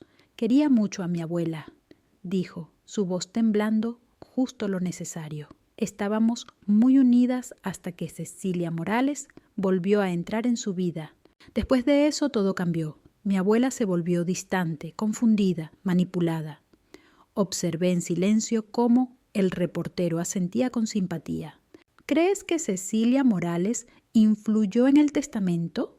No quiero acusar a nadie, dijo Valeria Montero bajando la mirada. Pero mi abuela estaba enferma, vulnerable, y Cecilia tenía entrenamiento militar en operaciones psicológicas. Saquen sus propias conclusiones. Sentí el calor subir por mi cuello. ¿Está insinuando que la lavé el cerebro? Antonio Rodríguez suspiró. Es una difamación calculada. Se va a viralizar durante días.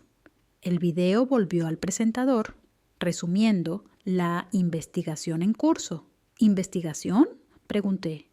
La familia ha solicitado una investigación a los servicios de protección de adultos del condado. Es algo rutinario. No encontrarán nada, pero las apariencias son malas. Me froté las sienes.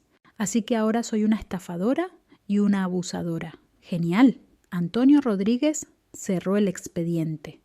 Tienes dos opciones. Podemos ignorarlo y dejar que se apague solo o luchamos con la misma moneda. Lo hacemos público. Dejamos las cosas claras. Pensé en las últimas palabras de Elena Pérez antes de quedarse dormida en esa cama de hospital. No dejes que te entierren el honor conmigo. Miré hacia arriba. Lo haremos público. La sonrisa de Antonio Rodríguez fue pequeña, pero aprobatoria. Suponía que dirías eso. Arreglamos una rueda de prensa para la tarde siguiente. Él se encargaría de la logística. Yo me encargaría de la verdad. Esa noche no pude dormir. Mi teléfono se iluminaba cada pocos minutos con mensajes. Algunos de extraños agradeciéndome por mi servicio. Otros de trolls diciéndome que me pudriera en prisión. A las 2 a.m. recibí un mensaje de un número desconocido. Te arrepentirás de esto. Apenas estamos comenzando.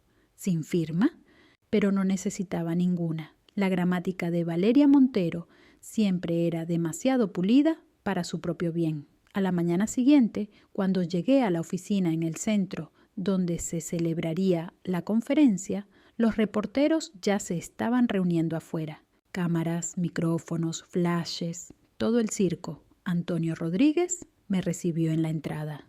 ¿Estás segura de esto?, preguntó. Completamente. Dentro, la sala estaba preparada con un podio, micrófonos y un fondo con el logo de la Fundación de Elena Pérez. Me paré detrás del podio, respiré hondo y miré a las cámaras. Buenas tardes, comencé. No estoy aquí para defenderme, estoy aquí para defender la verdad.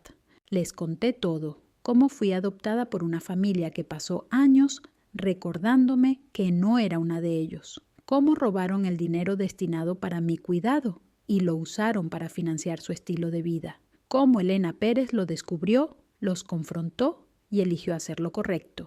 Hablé de manera clara, sin drama, sin lágrimas. Cuando mencioné el servicio militar de Elena Pérez como enfermera durante la Guerra del Golfo, vi que algunos reporteros bajaron sus bolígrafos, escuchando en lugar de juzgar. Luego dije, la mujer que me crió creía que el honor significa proteger lo que es justo, incluso si te cuesta todo. Eso fue lo que hizo ella. Eso es lo que estoy haciendo yo. La sala quedó en silencio cuando me aparté. Antonio Rodríguez se encargó de las preguntas legales, luego terminó la conferencia. Afuera, los reporteros se agolparon, pero yo caminé recta. Al caer la tarde, el internet había cambiado. Los clips de mi discurso estaban por todas partes. El estado de ánimo del público estaba cambiando. La gente comenzaba a ver a través de la actuación de los Montero.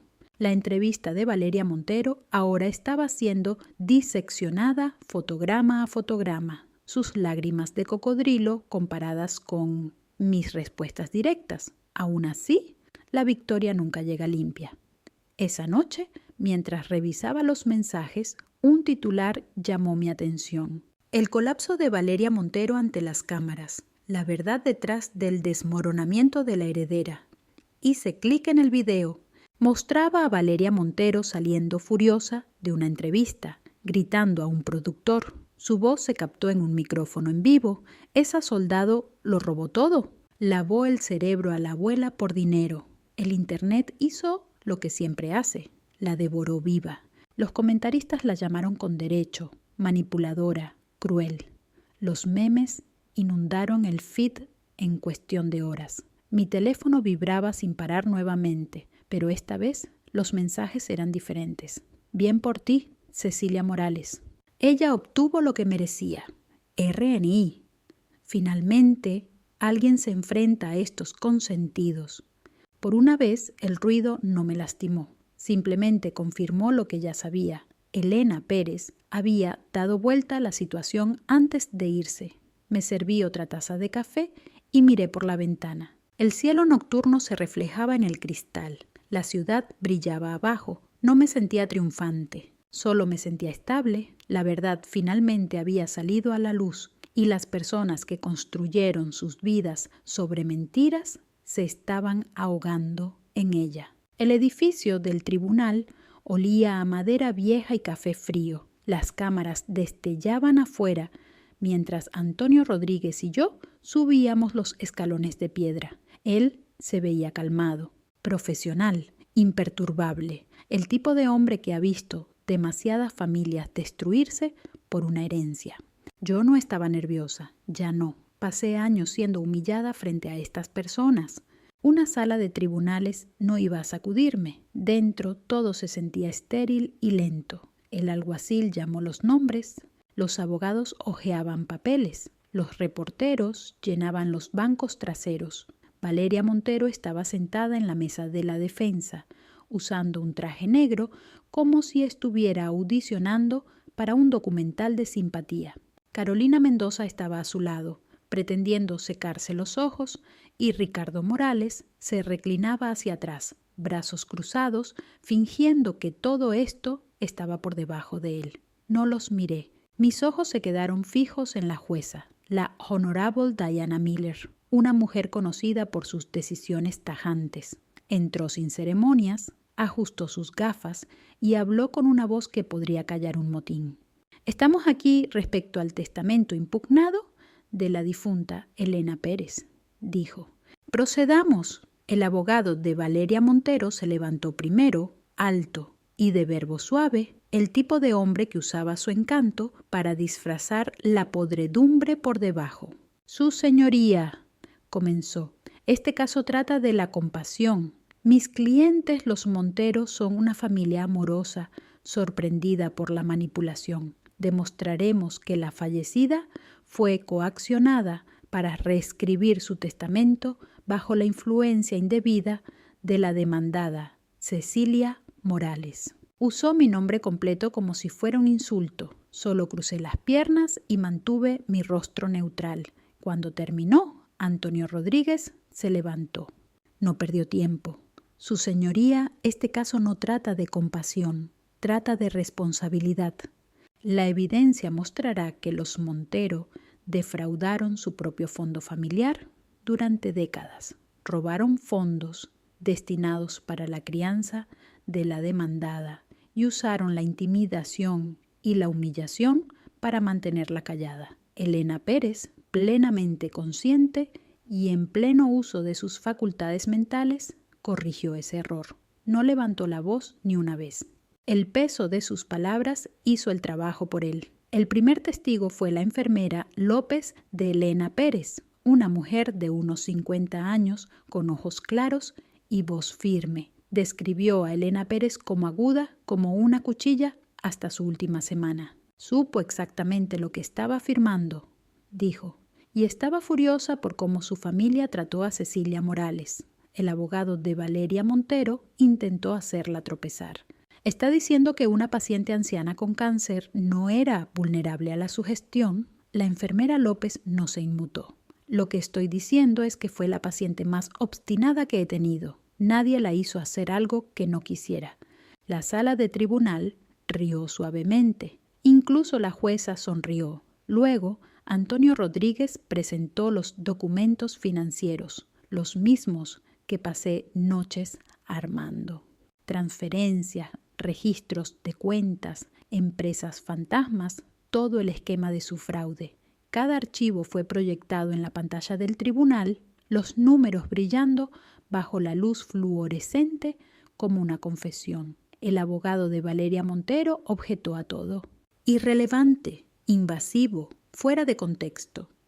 La jueza Miller lo interrumpió. Es completamente relevante. Rechazada. Cuando llegó mi turno de testificar, tomé el estrado sin mirar a mi familia. Antonio Rodríguez me hizo preguntas simples. ¿Cómo descubrí los documentos? ¿Qué me dijo Elena Pérez? ¿Qué experimenté al crecer en su casa? Hablé sin rodeos, sin dramatismo, sin lágrimas.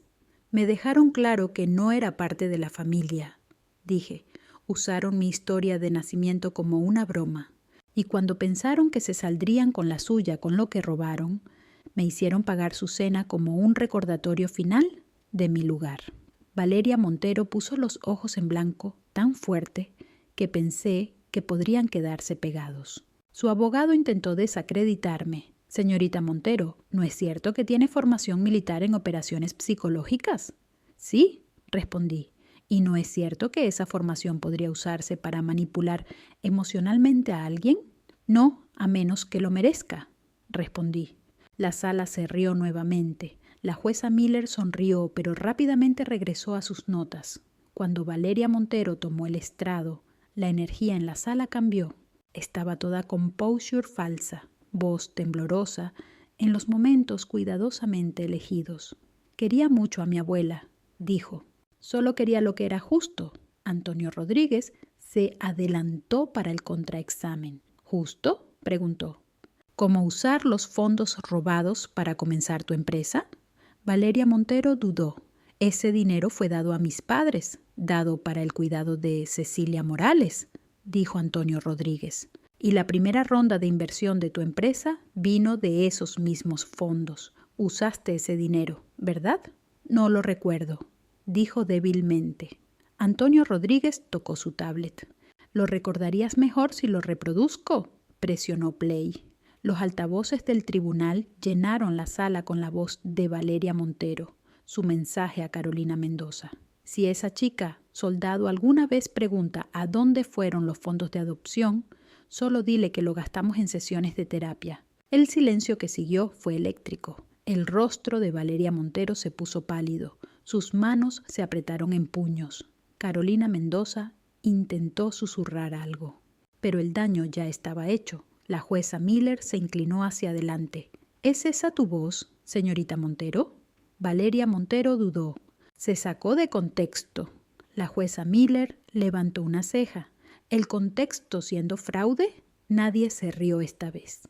El resto de la sesión fue cuesta abajo para ellos rápidamente. El testimonio de Ricardo Morales se derrumbó bajo un simple cuestionamiento.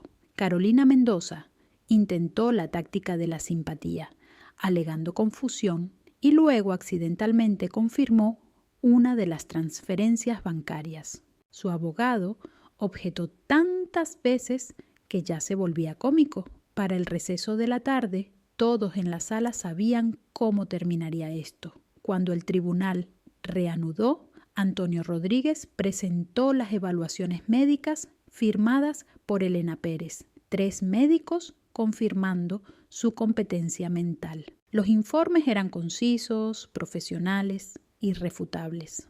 Luego llegó la última prueba, la declaración en video que Elena Pérez grabó justo una semana antes de morir. La pantalla se iluminó con su rostro, frágil pero feroz, los ojos firmes en la cámara. Si estás viendo esto, dijo, significa que están impugnando mi testamento. Así que déjenme ser clara.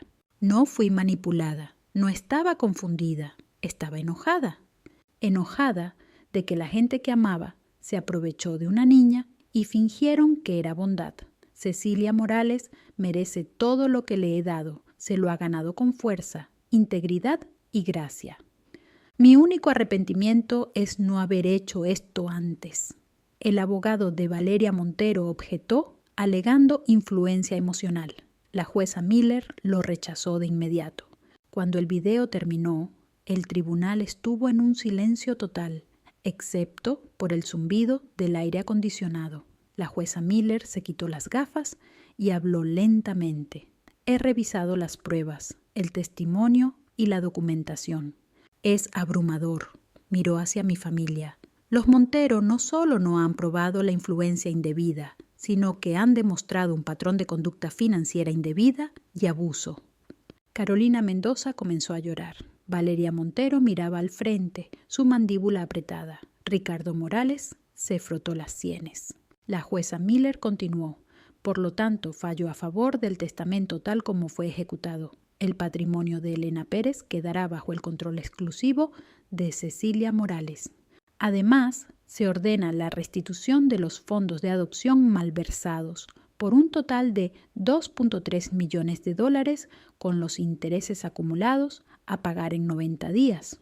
Un suspiro colectivo recorrió la sala. El abogado de Valeria Montero intentó objetar nuevamente, pero la jueza lo cortó con una sola mirada. El tribunal queda cerrado, dijo, golpeando su martillo. El sonido resonó en la sala como un disparo. Los reporteros se abalanzaron hacia adelante mientras salíamos. Los micrófonos se movían, los flashes explotaban como luces estroboscópicas.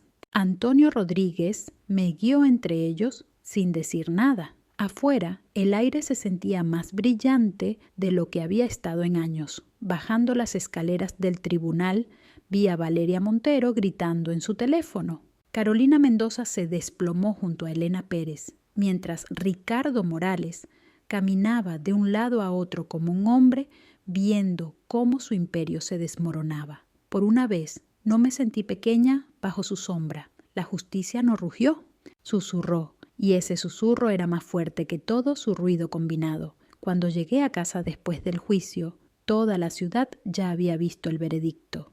Estaba en todos los canales de noticias locales, siendo tendencia en las redes sociales, reproducido en cámara lenta como una ejecución pública. Los clips del rostro de Valeria Montero, rígido, con los ojos muy abiertos, humillada, se entrelazaban con las palabras grabadas de Elena Pérez. El contraste era cinematográfico. Mi bandeja de entrada se llenó de mensajes de extraños. Algunos me agradecían por defender la decencia. Otros querían entrevistas, contratos de libros, oportunidades de conferencias. Algunos ofrecían simpatía envuelta en curiosidad, como si quisieran primeros planos de lo que sucediera después. Ignoré todo eso. Lo único que importaba era que el nombre de Elena Pérez estaba limpio de nuevo y su patrimonio, la obra de su vida, estaba finalmente en manos de alguien que no lo corrompería. Antonio Rodríguez me llamó esa noche. «Felicidades», dijo simplemente. «Se siente raro llamarlo así», respondí. «Lo sé, la justicia siempre se siente un poco vacía cuando finalmente llega». Hizo una pausa. «Pero lo hiciste bien, Cecilia Morales. Elena Pérez estaría orgullosa». Le creí. Aún así, no sentí que hubiera ganado. Sentí que la balanza se había restaurado después de demasiados años inclinada hacia el lado equivocado. A la mañana siguiente me despertó el sonido de reporteros gritando afuera de mi edificio. Alguien había filtrado mi dirección. Miré a través de las persianas y vi una pequeña multitud. Cámaras, micrófonos, flashes. Algunos vecinos estaban filmando el caos desde sus balcones. No entré en pánico, solo empaqué una bolsa, tomé las llaves del coche y salí por el callejón trasero. Al mediodía estaba en la finca de Elena Pérez con vistas al lago Washington. Tomás Sánchez, su conductor de toda la vida, abrió la puerta con un gesto que lo decía todo. «Supuse que vendrías aquí», dijo. «¿Está tranquilo?» «Seguro», respondí. Aunque dentro, el lugar se sentía como un museo congelado en el tiempo. Los libros de Elena Pérez seguían alineados en las estanterías. Su aroma aún se aferraba suavemente a las cortinas. El personal se había reducido a un equipo mínimo, todos leales a su memoria. Tomás Sánchez me sirvió café y me dejó sola en el estudio. La casa estaba silenciosa, salvo el sonido del agua golpeando el muelle afuera. Abrí el cajón del escritorio de Elena Pérez y encontré un pequeño cuaderno etiquetado para Cecilia. Dentro había notas manuscritas, recordatorios, ideas, citas de soldados y líderes que ella admiraba. En la última página, con su escritura ordenada, había escrito: el honor es silencioso, la venganza es ruidosa. Elige siempre el honor. Cerré el cuaderno y sentí algo moverse en mi pecho. No tristeza, no alivio, solo claridad. Más tarde esa tarde, Antonio Rodríguez llegó para finalizar los trámites legales. La transferencia del fideicomiso está completa, dijo. Ahora controlas todos los activos y propiedades bajo el patrimonio de Elena Pérez. Eso incluye las empresas, propiedades y las fundaciones caritativas. Eso es mucha responsabilidad, dije. Sonrió. Elena Pérez pensó que podrías manejarlo. Yo también.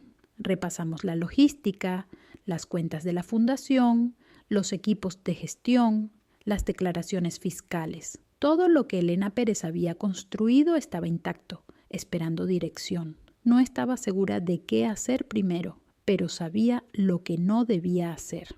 Convertirme en ellos. Al caer la tarde, la tormenta mediática se intensificó. Valeria Montero había perdido el control por completo. Su colapso frente al tribunal, capturado por todos los medios importantes, ya se había vuelto viral. «¿Esto es un fraude?», gritó a través del micrófono de un reportero.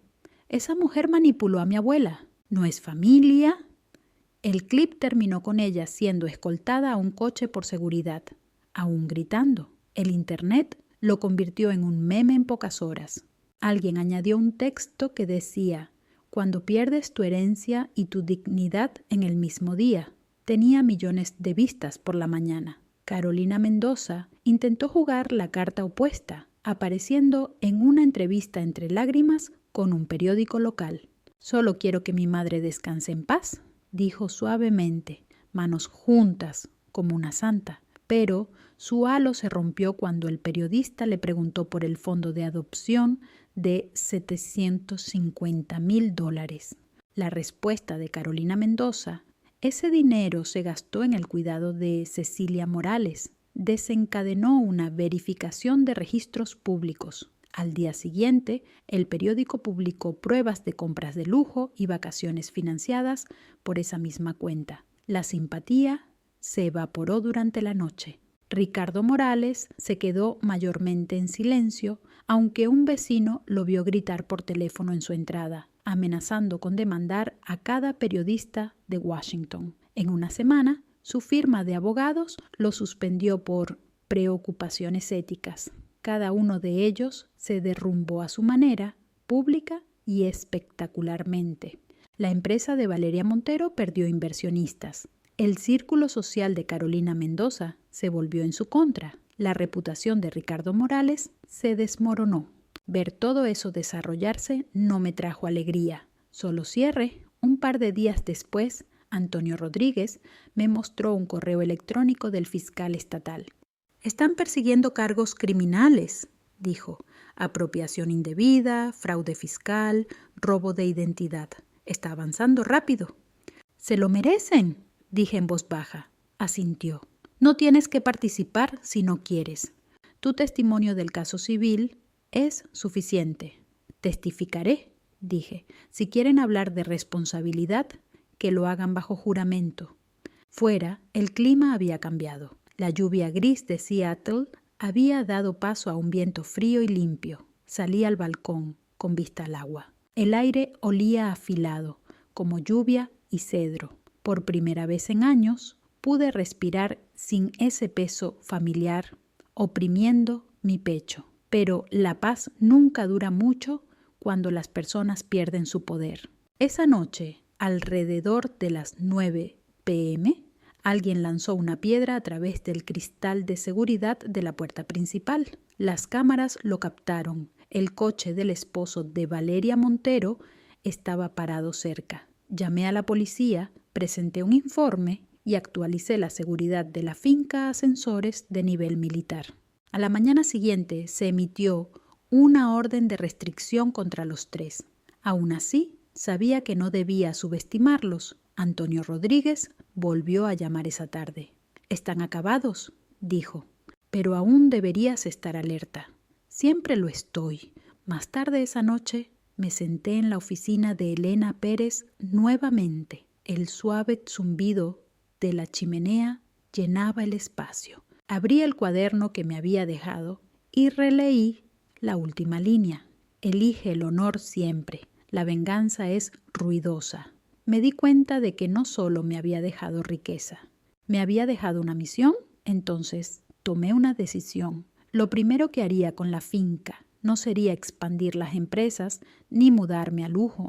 Sería construir algo que realmente importara, algo que Elena Pérez habría construido si hubiera tenido más tiempo. Tomé el teléfono y llamé a Tomás Sánchez.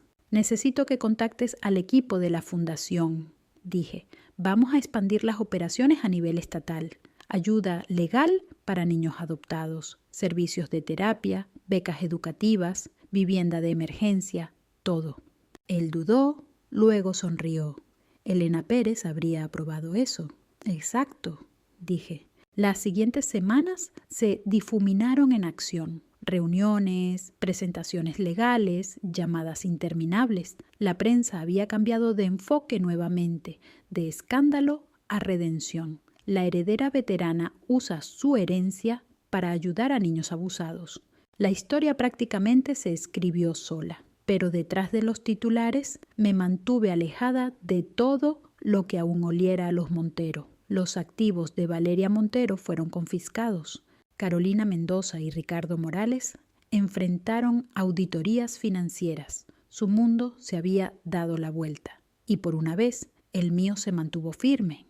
Una tarde, mientras revisaba el primer plano del nuevo centro de la fundación, escuché el leve sonido de un mensaje entrante. Era de un número desconocido, pero el contenido fue breve y directo. «¿Crees que esto ha terminado? Ten cuidado. Abu, sin nombre, sin puntuación, pero no necesitaba firma». Guardé el mensaje, lo reenvié a Antonio Rodríguez y lo borré de mi teléfono. Luego me recosté, miré alrededor de la casa silenciosa y me di cuenta de algo que me hizo sonreír. El miedo ya no tenía cabida aquí, ya no en la casa de Elena Pérez, ya no en mi historia, ni en la vida que intentaron arrebatarme. Todo lo que habían construido sobre mentiras se había desmoronado. Y todo lo que Elena Pérez había construido sobre la verdad finalmente estaba en pie. La primera vez que entré en la nueva oficina de la fundación, el olor a pintura fresca y a serrín me golpeó como una pizarra en blanco. El cartel sobre la puerta decía: «El Centro Elena Pérez para el honor y la defensa de la familia». Insistí en ese nombre. No Fundación Cecilia Morales, no un acrónimo elegante, solo el nombre de Elena Pérez, porque ella fue la razón por la que esto existió. El espacio no era ostentoso, no necesitaba serlo. Unas pocas salas de consejería, un escritorio de asistencia legal, un pequeño rincón de medios para campañas de concientización. Las paredes estaban llenas de fotos de mujeres militares, padres adoptivos y niños adoptados. Caras reales, historias reales. Cada centímetro de eso estaba construido con un propósito. La primera reunión de la mañana fue con el Departamento de Asuntos de Veteranos de la ciudad. Habían ofrecido financiación parcial para ayudar a conectar a los miembros de servicio dados de baja con programas de consejería familiar y reintegración. El hombre que lideraba el equipo, un veterano mayor llamado Francisco Ruiz, me estrechó la mano con un apretón que decía que había visto las mismas batallas que yo. «Vaya historia que tienes, Cecilia Morales», dijo. «Ya la he oído», respondí. Sonrió. «La diferencia es que tú realmente hiciste algo con ella. La mayoría de la gente solo se queda enojada». «El enojo es barato», dije. «La acción cuesta algo, así sabes que vale la pena». Repasamos la logística, las asociaciones, las becas, los voluntarios. Hablé con claridad, como solía hacerlo en las reuniones, sin adornos, sin lástima. solo ejecución. Cuando la reunión terminó, Francisco Ruiz me dio una palmada en el hombro. ¿Me recuerdas a mi antiguo comandante?, dijo. Ella tampoco hablaba mucho, solo hacía que las cosas sucedieran. Esa fue la mejor felicitación que recibí en todo el año. Afuera, el viento del Puget Sound estaba fresco pero limpio. Seattle finalmente había dejado de llover y las nubes parecían darme un respiro por una vez. Bajé al muelle cerca de la propiedad y observé el agua moverse bajo la luz. Elena Pérez solía decir que el agua era honesta, siempre en movimiento, nunca pretendiendo estar quieta. Casi podía escuchar su voz cuando el viento susurraba entre los árboles. De vuelta en la casa, Tomás Sánchez había colocado un viejo baúl militar en el estudio de Elena Pérez.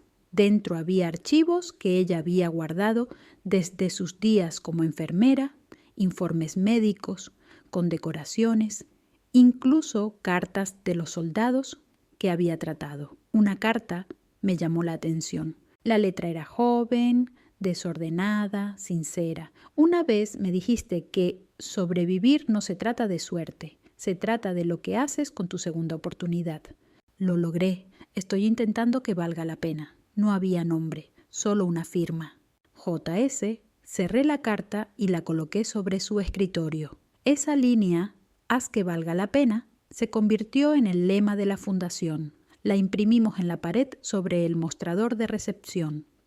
La gente necesitaba verla cuando entraba, especialmente aquellos que no creían que tuvieran algo más que dar. En un mes, el centro comenzó a recibir llamadas de niños adoptados, madres solteras, veteranos, personas que habían sido rechazadas o silenciadas por la política familiar, por el sistema, por mala suerte. No solucionamos todo, pero escuchamos. A veces eso es suficiente. El primer adolescente al que ayudamos fue un chico de 16 años llamado Noé. Sus padres adoptivos habían drenado sus ahorros para la universidad para un viaje familiar. Me recordaba demasiado a mí mismo a esa edad, callado, educado, siempre pidiendo perdón por ocupar espacio. Lo ayudamos a solicitar una restitución y lo inscribimos en un programa de becas. Cuando salió de la oficina ese día, se giró hacia mí y me dijo: «No hablas como la mayoría de los adultos». Me reí. Eso es porque la mayoría de los adultos les gusta el sonido de su propio consejo. Yo solo me gusta ver resultados. Él sonrió. A Elena Pérez le habrías gustado. Asentí. Te habría gustado más a ti. ¿Oh? Esa noche volví a sentarme en el estudio de Elena Pérez, revisando informes. La finca estaba estable, la transferencia del fideicomiso completada y la fundación crecía más rápido de lo esperado. Antonio Rodríguez me llamó para actualizarme sobre los Montero. Valeria Montero enfrentaba cargos criminales, Carolina Mendoza había declarado bancarrota y Ricardo Morales se había mudado silenciosamente a Arizona, probablemente para esconderse de la prensa. El tono de Antonio Rodríguez era casi divertido. Han pasado de ser los dueños de la ciudad a ser dueños de ella, dijo. No necesito que los destruyan, respondí. Solo necesito que se vuelvan irrelevantes. Bien, misión cumplida, dijo. Después de la llamada, apagué la lámpara del escritorio y miré por la ventana. El lago reflejaba el cielo nocturno como un espejo tranquilo. Pensé en las palabras de Elena Pérez nuevamente. El honor es silencioso. Tenía razón, el ruido finalmente se había detenido. Una semana después, el centro organizó su primer evento público, Día de la Familia y el Honor. Invitamos a veteranos, adoptados y familias locales. Di un pequeño discurso, nada dramático, solo unas pocas frases sobre por qué existía la fundación. Pasé mucho tiempo pensando que la venganza solucionaría todo. Dije, pero la venganza no soluciona, alimenta.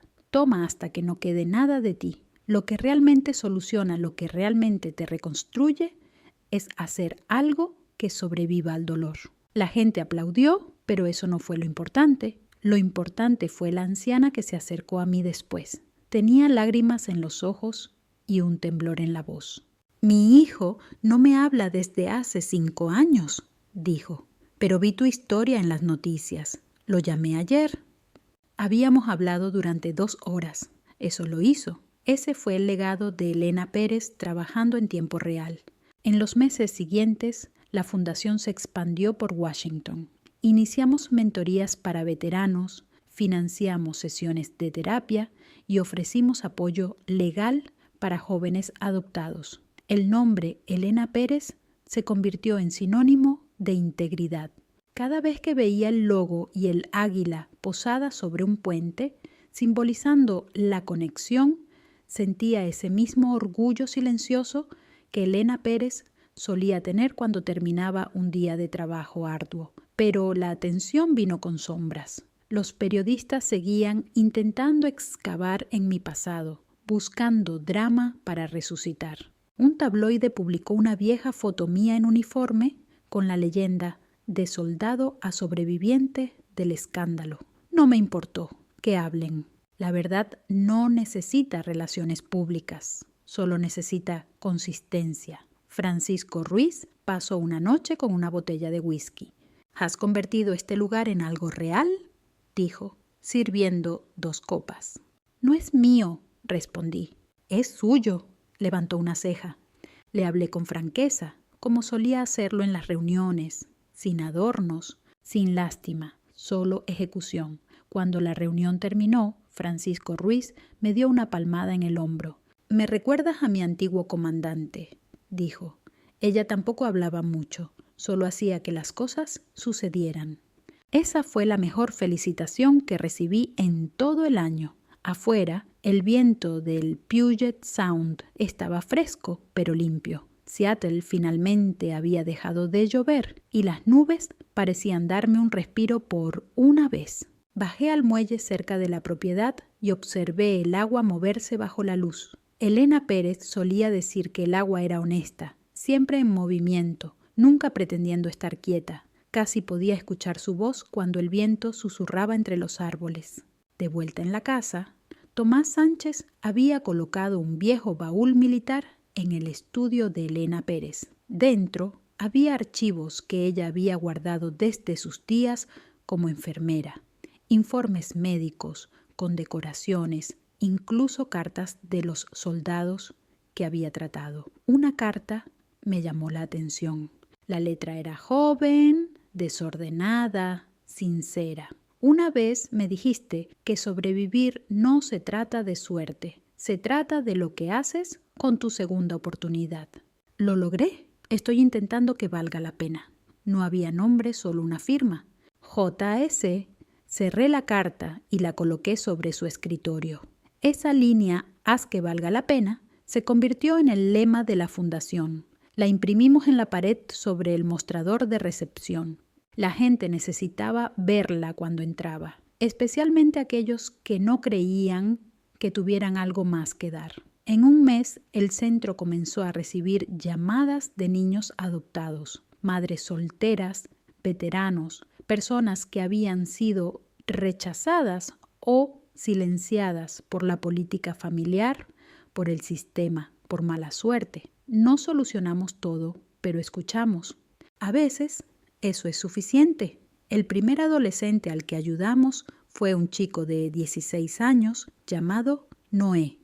Sus padres adoptivos habían drenado sus ahorros para la universidad para un viaje familiar. Me recordaba demasiado a mí mismo a esa edad, callado, educado, siempre pidiendo perdón por ocupar espacio. Lo ayudamos a solicitar una restitución y lo inscribimos en un programa de becas. Cuando salió de la oficina ese día, se giró hacia mí y me dijo, «No hablas como la mayoría de los adultos». Me reí. Eso es porque la mayoría de los adultos les gusta el sonido de su propio consejo. Yo solo me gusta ver resultados. Él sonrió. Elena Pérez te habría gustado. Asentí. Te habría gustado más a ti. Oh, esa noche volví a sentarme en el estudio de Elena Pérez revisando informes. La finca estaba estable, la transferencia del fideicomiso completada y la fundación crecía más rápido de lo esperado. Antonio Rodríguez me llamó para actualizarme sobre los Montero. Valeria Montero enfrentaba cargos criminales. Carolina Mendoza había declarado bancarrota y Ricardo Morales se había mudado silenciosamente a Arizona, probablemente para esconderse de la prensa. El tono de Antonio Rodríguez era casi divertido. Han pasado de ser los dueños de la ciudad a ser dueños de ella, dijo. No necesito que los destruyan, respondí. Solo necesito que se vuelvan irrelevantes. Bien, misión cumplida, dijo. Después de la llamada, apagué la lámpara del escritorio y miré por la ventana. El lago reflejaba el cielo nocturno como un espejo tranquilo. Pensé en las palabras de Elena Pérez nuevamente. El honor es silencioso. Tenía razón, el ruido finalmente se había detenido. Una semana después, el centro organizó su primer evento público, Día de la Familia y el Honor.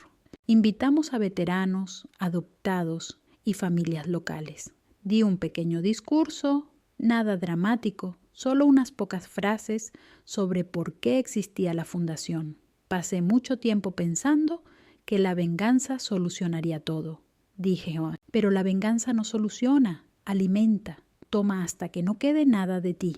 Lo que realmente soluciona, lo que realmente te reconstruye, es hacer algo que sobreviva al dolor. La gente aplaudió, pero eso no fue lo importante. Lo importante fue la anciana que se acercó a mí después. Tenía lágrimas en los ojos y un temblor en la voz. Mi hijo no me habla desde hace 5 años, dijo, pero vi tu historia en las noticias. Lo llamé ayer. Habíamos hablado durante 2 horas. Eso lo hizo. Ese fue el legado de Elena Pérez trabajando en tiempo real. En los meses siguientes, la fundación se expandió por Washington. Iniciamos mentorías para veteranos, financiamos sesiones de terapia y ofrecimos apoyo legal para jóvenes adoptados. El nombre Elena Pérez se convirtió en sinónimo de integridad. Cada vez que veía el logo y el águila posada sobre un puente, simbolizando la conexión, sentía ese mismo orgullo silencioso que Elena Pérez solía tener cuando terminaba un día de trabajo arduo. Pero la atención vino con sombras. Los periodistas seguían intentando excavar en mi pasado, buscando drama para resucitar. Un tabloide publicó una vieja foto mía en uniforme con la leyenda de soldado a sobreviviente del escándalo. No me importó. Que hablen. La verdad no necesita relaciones públicas, solo necesita consistencia. Francisco Ruiz pasó una noche con una botella de whisky. «¿Has convertido este lugar en algo real?», dijo, sirviendo 2 copas. «No es mío», respondí. «¿Es suyo?», levantó una ceja. «Diseñarás algo que jamás podrán entender cómo tomar crédito por ello», se rió. «Ese es el plan». Cuando se fue, me encontré sonriendo más tiempo del que había previsto. Tal vez eso sea lo que se ve cuando uno sana. Sin dramatismo, sin ruido, solo alguien más avanzando gracias a algo que tú construiste. Esa noche di un paseo junto al lago. Las luces de la ciudad se reflejaban en el agua en un dorado fragmentado. Pensé en lo lejos que todo había llegado. Desde esa cena en la que me dijeron que encontrara otro asiento, hasta este lugar tranquilo de propósito. La ironía no me pasó desapercibida. Ellos me empujaron y eso me llevó directamente a todo lo que intentaron mantener para ellos. Al pasar por el muelle, noté una pequeña figura en el agua, un sobre sellado en plástico flotando contra el borde. Lo saqué, medio curioso, medio cauteloso. Dentro había una nota escrita a mano. La tinta estaba borrosa, pero las palabras eran claras. Nos equivocamos. Nunca fuiste el problema. Tal vez algún día, cuando todo este ruido se calme, podamos hablar. Carolina, estuve allí un buen rato, leyéndola una y otra vez. Parte de mí esperaba enfado, pero no llegó. Tal vez finalmente se dio cuenta de lo que Elena Pérez siempre supo, que la familia no es sangre, es una elección.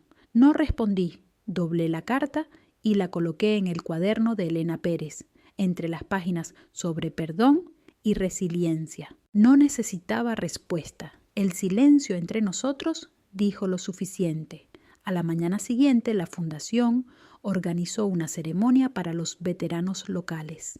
La sala estaba llena de uniformes, familias, risas, lágrimas. Francisco Ruiz dio un breve discurso sobre integridad y servicio. Cuando llegó mi turno para hablar, no preparé nada. Simplemente caminé hasta el podio, miré a la multitud y dije, a veces la justicia no se ve como castigo, a veces se ve como paz. La gente asintió. Algunos sonrieron, unos pocos lloraron en silencio. Y por primera vez no sentí que estuviera representando mi historia, la estaba viviendo. Después de la ceremonia me quedé afuera con Francisco Ruiz, observando cómo el atardecer manchaba el cielo de cobre y rosa. «Lo lograste», dijo. «Lo logramos», corregí. Se rió. «Elena Pérez te habría hecho un comandante de primera». «Ella ya lo hizo», respondí.